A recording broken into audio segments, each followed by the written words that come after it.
Dapat ba talaga na lalaki ang nasusunod sa bahay? Tawa na ako agad. The answer is Yes? yes! Yes! Yes! Ako para kasi sa akin, ang dapat nasusunod sa bahay yung asawang babae. In common perspective, if I may say, babae ang mas nagsistay sa bahay.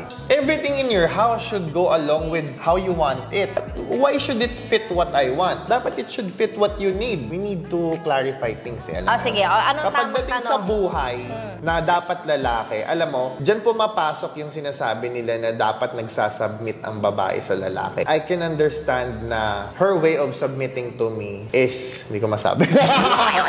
Her way of submitting to me is basically honoring my decisions in life. Technically, out of the overall decisions of what we're going through sa buhay, she honors what I think is best for us both. Yung decisions in life kasi is, I saw na talagang ino-honor niya ako in terms of deciding where we're headed. Pagdating sa masusunod, syempre, di ba? Kung meron kang asawang matino, of course, you honor him by honoring his decisions. Kung matino at ang gusto niyang perspective sa buhay niya is maganda, di ba? Ngayon, kung sa pagkakataon naman na babae ang may mas kakayahan, at least you have to still being part of the decision.